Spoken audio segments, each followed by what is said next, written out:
Hello and welcome to a new Voltlog. Today we are taking a look at this soldering station which I got from Taobao, the Chinese eBay.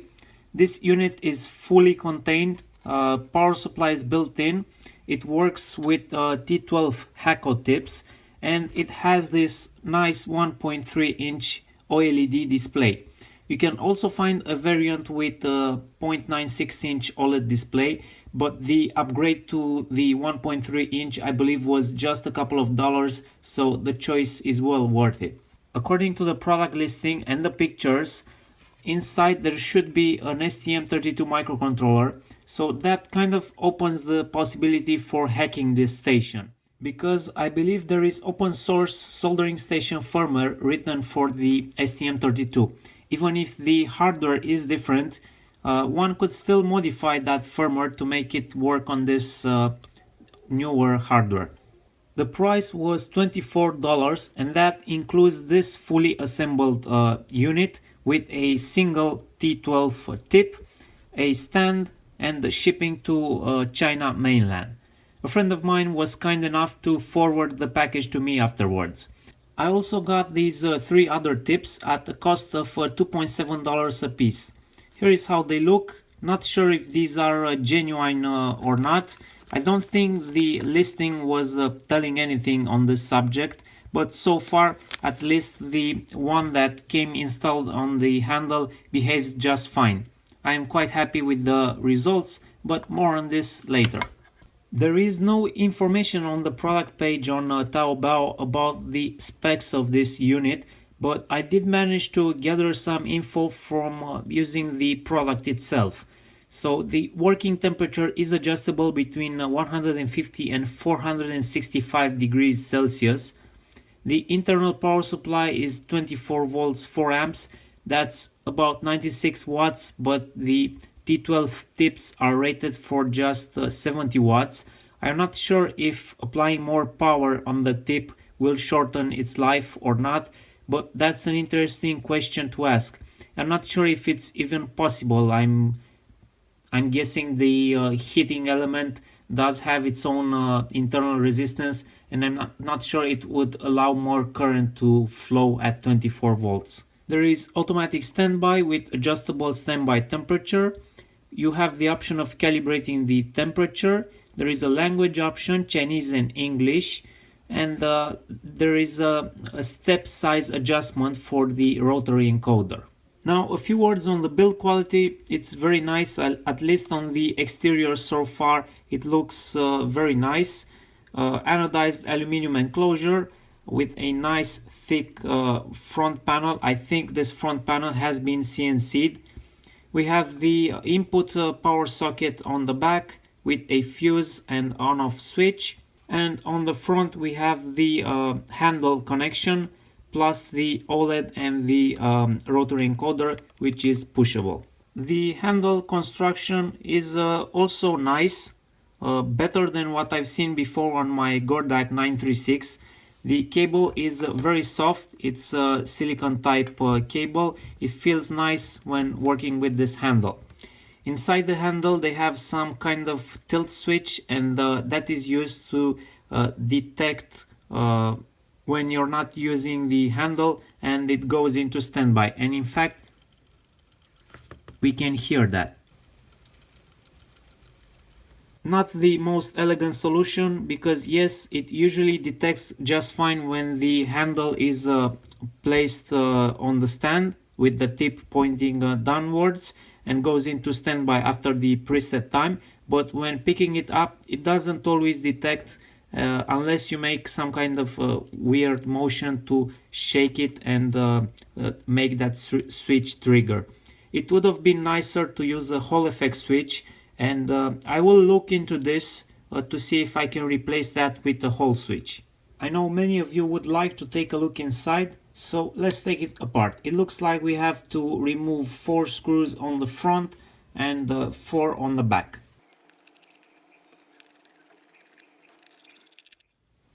After removing the screws, the enclosure just separates into two pieces, like most of these enclosures that you can get on eBay. I see they've used a piece of insulating paper on the top side. That's a nice touch that you don't usually see in these Chinese products. And we immediately see inside the power supply takes up most of the space.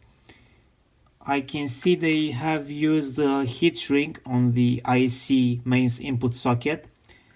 Looks like the ground connection in this case is this blue wire, and it goes through the front panel.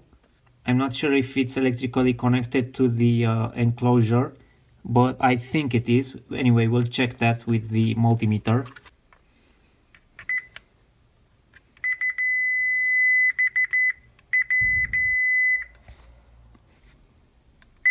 So yeah, the earth is connected to the enclosure, but only when the case is fully assembled, because the connection is made through the wire to this PCB and then through the front panel that connects it to the rest of the enclosure when the screws are plugged in. The power supply, although doesn't look like a very good quality one, it does seem to have all the required safety and filtering devices installed. And I can point out some of these. We have a fuse, we have a MOV, we have X-rated caps, we have input filtering chokes. So all the required filtering and protection, and I believe it also has a thermistor, this green part right here. I think that's a thermistor. So in terms of protection and filtering, it does seem to have all the required parts that you will usually find in a switch mode power supply. The power supply seems to be attached with a bit of silicone to the enclosure. Let me try and remove this silicone and extract the power supply board from the enclosure. So I managed to remove the power supply from the enclosure, and as you can see, lots of unused space on this PCB, but they did that so that they could use the mounting rails available on this enclosure. And once again, they were using a piece of insulated plastic on the bottom. So in terms of electrical safety, I believe this thing so far is quite okay. On the back we see lots of flux residue, but that shouldn't be a problem and it shouldn't bother anyone. You shouldn't see this, you shouldn't be inside the enclosure, so I think that's fine. We have really nice clearance between the primary and the secondary. Let's see if there's anything on the top side. No, there are no tracks on the top side. The transformer, not sure what to say about its quality, but I can see double insulated wire in there, and I think I also see insulating yellow tape between the individual layers. So that's always a good thing to see in these power supply. So yeah, not your regular one hung low transformer. I think this one is of better quality. In terms of capacitors, they use the Chong brand on the input, and on the output they've used Sanyo capacitors. Not sure if these are genuine or not. Probably not, but if one of these fails, it should be pretty easy to replace them, or you can even replace them in advance when you get this soldering station. You can take care of these caps, and they should last a lifetime. On the output we have 3 capacitors for filtering and a choke. So that's about all you need for 24 volts 4 amp power supply, and it certainly looks like it could deliver that power, judging from the size of the transformer and the copper wire used and the overall look of the components used. From the output of the power supply, which is right here, we have these 2 wires going through the front panel control PCB. As we can see, the front panel and the control PCB is attached to the front panel. Let's see if we can remove the PCB and take a closer look. Unfortunately, I can't separate the control PCB from the front panel because it looks like the connector for the handle goes in from this side and is then screwed in and soldered on the PCB. So I would have to desolder that, and I don't want to do that, but we can bend these wires and take a closer look at this PCB from this side.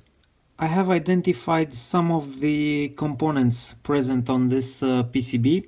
So let's start from this corner right here. We have a small thermistor, and this is most certainly used for the cold junction compensation. Together with this op-amp, this is an MCP6002. This is a rail-to-rail op-amp. This is what is used to amplify the small thermocouple signal coming from the T12 tip. As you may know, the T12 tips have integrated thermocouples, so you need to amplify that small voltage and measure it with the ADC, which is inside the microcontroller. The microcontroller is an STM32 F103C8 T6. It's basically a very popular microcontroller used in a variety of products these days.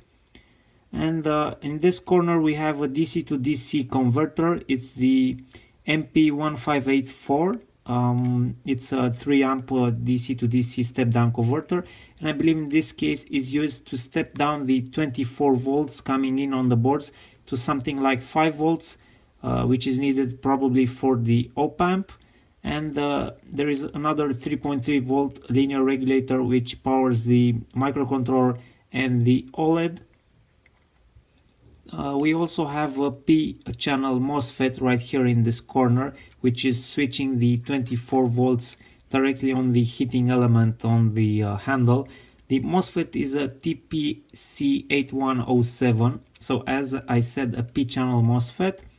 We have what I believe an active buzzer right here, and if we take a closer look behind this PCB, we see an off-the-shelf stock OLED PCB module. And that is all we can find on this board.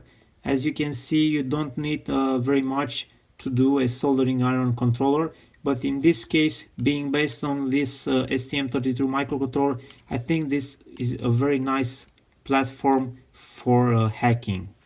Now let's also take a look inside the provided handle. I'm going to start by removing the heating element. The advantage of using one of these T12 tips is that the heating element is incorporated with the soldering tip. When compared to the older model, the tip was a separate item that went over the heating element, and usually there wasn't enough thermal coupling between these two, so the heating was much slower, and the transfer of heat from the actual heating element to the tip was worse. But they've solved that with this new design, which is better in every way.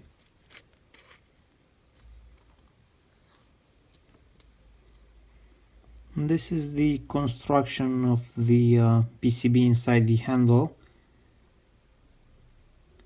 It looks like they're using 5 connections, and this is the tilt switch that we were hearing earlier. This is the switch they're using to detect when the handle is not used and placed inside the cradle.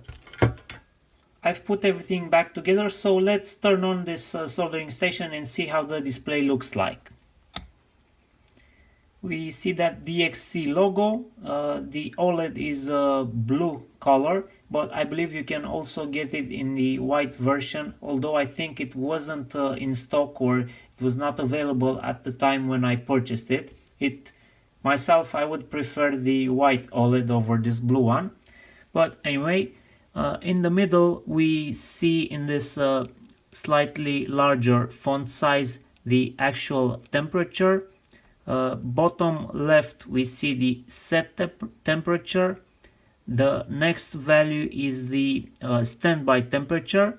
The next value is the rotary encoder increment value. So as it's set right now to 10, it will be incrementing in steps of 10.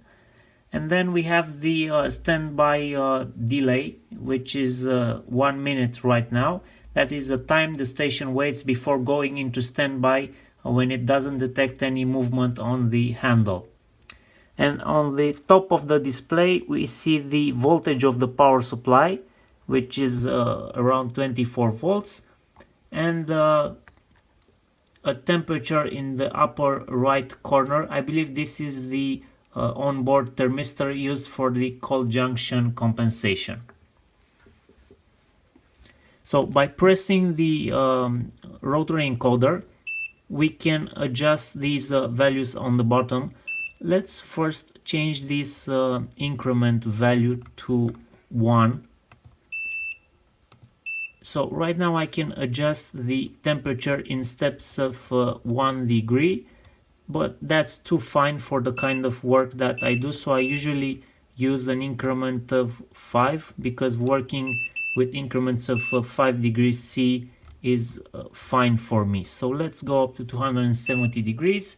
The station beeps when it reaches the set temperature, but it only does that once, the first time you set the temperature. So right now, if I'm not using the station, and if I'm not touching the handle for 1 minute, the station will go into standby. And we will see that it will show standby on the screen.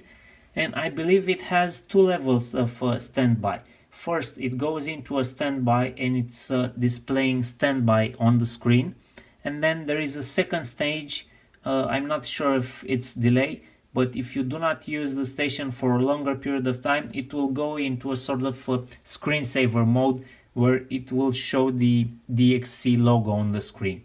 And now if I lift the handle, the station should start heating up, but as you can see it didn't start because I didn't trigger that motion switch inside. So you kind of need to make a shaking motion on the handle, and as you saw it started and went out of standby.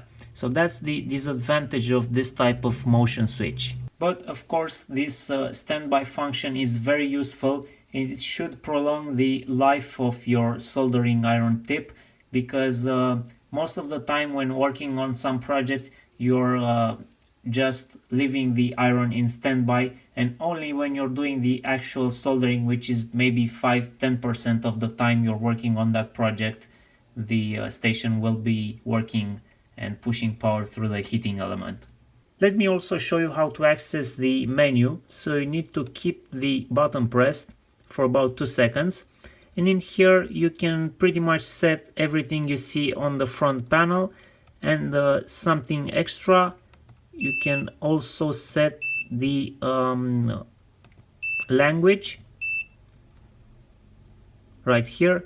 I'm not sure why it's showing like this in the menu. When you're on English it's showing this these Chinese characters, and when you switch it to Chinese it says English. But I guess that's a nice feature, because when I got it, it was set to Chinese and I could identify that in the menu just because it was saying English in plain English. And we also have the calibration function, but I didn't mess around with that option. It seemed to have indicated the temperature just fine. And to exit the menu, I think we also need to keep the button pressed for 2 seconds. Yeah, that's right. Now I want to perform a small test and see how fast this soldering iron will reach its set temperature, in this case 280 degrees Celsius. So I will use this thermometer, which uses a thermocouple for measuring. This is designed specifically for measuring soldering iron temperature. Let's check. Right now we should be roughly room temperature. Yeah, we're around 28 degrees on the tip. So the moment I switch the soldering iron on, it should start heating the element, well, at least after displaying the logo. So let's see how long it takes to reach the temperature. So it's set to 280 degrees.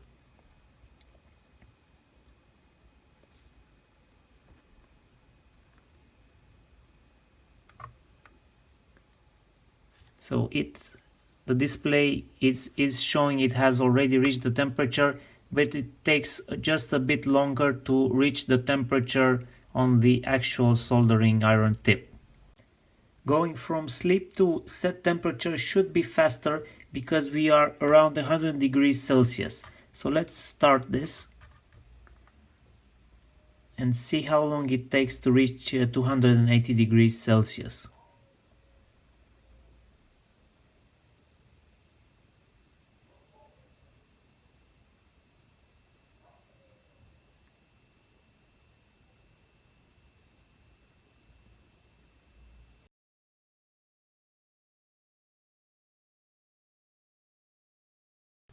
Just for a comparison, we're going to run the Gordak 936A from cold up to 280 degrees and see how long it will take for this older model to reach that temperature.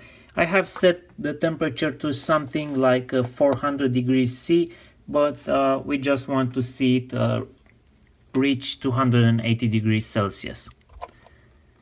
So let's start this.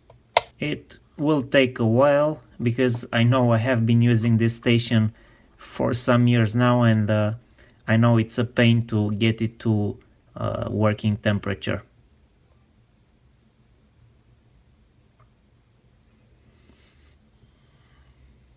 So to give you my final thoughts on this soldering station, I'm impressed by how good it is, at least compared to the old analog one that I was using previously.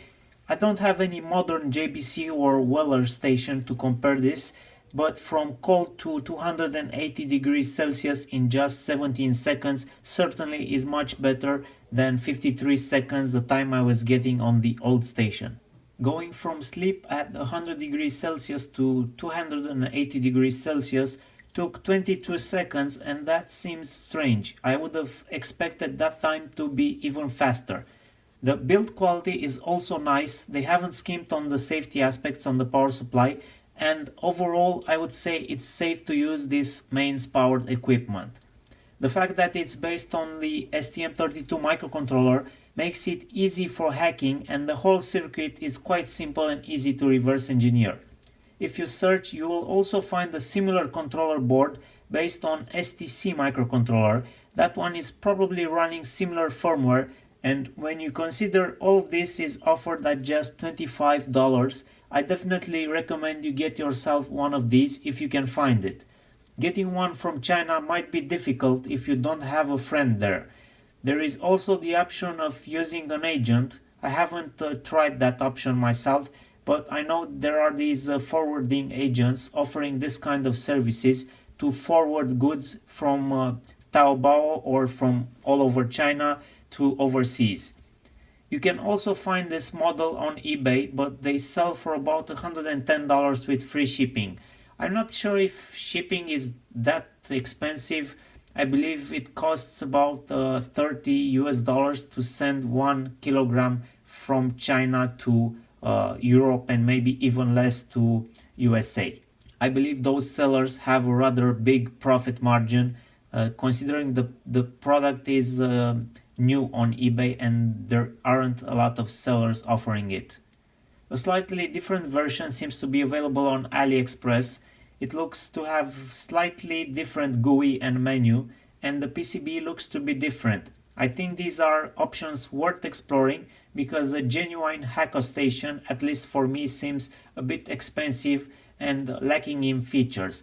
And if one of my viewers has a genuine Hakko T12 station, I would be interested in a reply where you would tell me how long it takes to get from cold start room temperature up to 280 degrees Celsius. In a future video I will also build the DIY version of the T12 controller from Banggood, and we'll be comparing the performance of these two. As usual, I will put links in the description below, so check them out. Thank you for watching, and I will see you next time.